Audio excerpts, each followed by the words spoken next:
కాకినాడ పోర్టుకు సంబంధించి రావు గారు ఇచ్చిన ఫిర్యాదుతో సిఐడి వాళ్ళు నమోదు చేసిన జగన్మోహన్ రెడ్డి మీద నమోదు చేసిన కేసు బలమైన ఆధారాలతో ఉంది. అసలు ఏమిటి ఈ కేసు పూర్వాపరాలంటే, జగన్మోహన్ రెడ్డి పాదయాత్ర చేసేటప్పుడే చంద్రబాబు మీద ఒక ఆరోపణ చేశారు. ఆ ఆరోపణ ఏంటంటే, కాకినాడ ప్రభుత్వ రంగంలో ఉన్న పోర్టుని లంచం తీసుకొని ప్రైవేటు వ్యక్తులు కట్టబెట్టారు అని.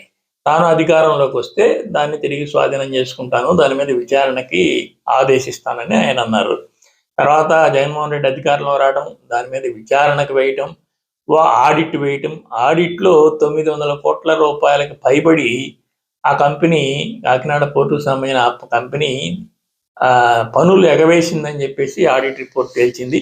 ఆ తేల్చిన తర్వాత వైవి సుబ్బారెడ్డి కొడుకు విక్రాంత్ రెడ్డి వెళ్ళి ఆ పోర్టు చైర్మన్ రావు గారిని బెదిరించి, నువ్వు మీ కుటుంబాన్ని చంపేస్తాము, లేదంటే మా మొత్తాన్ని ట్రాన్స్ఫర్ చేసేయి, మా పేరుతో అరబిందో ఫార్మా పేరుతో ట్రాన్స్ఫర్ చేయి, పోర్టుకు సంబంధించిన నీ వాటా 41% కూడా అని బెదిరించి జగన్మోహన్ రెడ్డి దగ్గర తీసుకొస్తే, జగన్మోహన్ రెడ్డి కూడా ఆగ్రహంతో విక్రాంత్ రెడ్డి చెప్పినట్టు చెయ్యి, నా దగ్గర రావాల్సిన అవసరం లేదని చెప్పేసి ఆయన పంపించేశాడని, ఆయన భయంతో 5 నుంచి 600 రూపాయలు విలువైన అక్కడ పోర్టు షేర్లని కేవలం 220 రూపాయలకు మాత్రమే అరవిందోకి ట్రాన్స్ఫర్ చేశానని ఆయన ఇప్పుడు ఫిర్యాదులో పేర్కొన్నాడు. దీన్ని బేస్ చేసుకుని సిఐడి కేసు నమోదు చేసింది.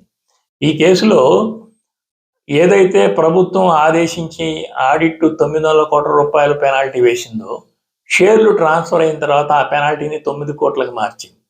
సో ఆడిట్ని వీళ్ళు కేవలం ఆయన దగ్గర నుంచి ఆ వాటాలు కొట్టేయడానికి ఈ తప్పుడు ఆడిట్ని సృష్టించారని, ఆ తర్వాత వాళ్ళ చేతికి కంపెనీ రంగాల్ని 9 కోట్ల రూపాయలకే మార్చారని, ఇలా అనేకమైన బలమైన ఆధారాలు ఈ కేసులో ఉన్నాయి. ఈ బలమైన ఆధారాల మూలంగా సిఐడి కేసు నమోదు చేసింది. ఈ కేసులో దీన్ని సిబిఐకి కానీ ఈడీకి కానీ ఇంకా ఇస్తే ఇంకా బలంగా జగన్మోహన్ రెడ్డి ఇరుక్కుపోయే అవకాశం ఉంది.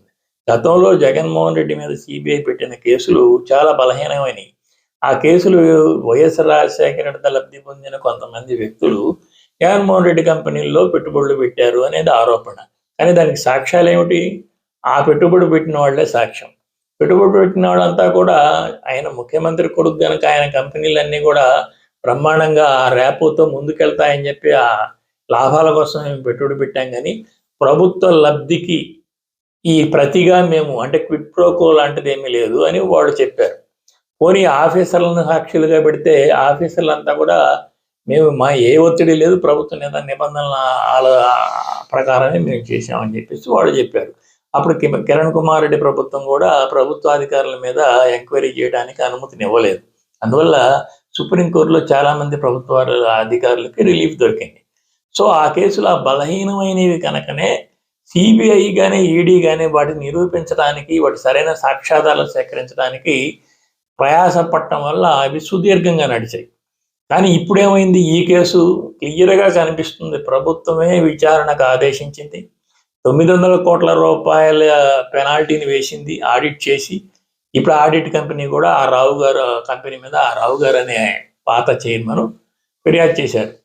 ఆ తర్వాత ఏదైతే కంపెనీ చేతులు మారిందో ఆ సమయంలో 900 కోట్ల రూపాయల పెనాల్టీని 9 కోట్ల రూపాయలుగా మార్చారు. ఇవన్నీ కూడా బలమైన రికార్డెడ్ సాక్ష్యాలుగా ఉన్నాయి. ఈ సాక్ష్యాలను ఉపయోగించుకొని చంద్రబాబు ఇప్పుడు ఈ సిఐడి కేసు పెట్టి జగన్మోహన్ రెడ్డిని అరెస్ట్ చేయొచ్చు, లేదా సిబిఐ ఈడీకి అప్పగించేసి శాశ్వతంగా పెద్ద కేసులో ఇరికించవచ్చు. కానీ అది చంద్రబాబు చేస్తాడా లేదా అనేది పెద్ద ప్రశ్న. ఎందుకంటే జగన్మోహన్ రెడ్డి మరింత బలమైన సిబిఐ కేసులో ఇరుక్కొని అరెస్ట్ అయితే అది రాజకీయంగా చంద్రబాబు నాయుడికి రివర్స్ అయ్యే అవకాశం కూడా ఉంది. ఇప్పుడు కేవలం ఈ కేసును చూపెట్టి జగన్మోహన్ రెడ్డిని కొద్దిపాటిగా భయపెట్టడం, తన మూమెంట్ని ఆపివేయడం లాంటిది చేయగలడమే కానీ పూర్తి స్థాయిలో ఇరికిస్తాడా అనేది మాత్రం సందేహమేనని రాజకీయ పరిశీలకులు అంటున్నారు.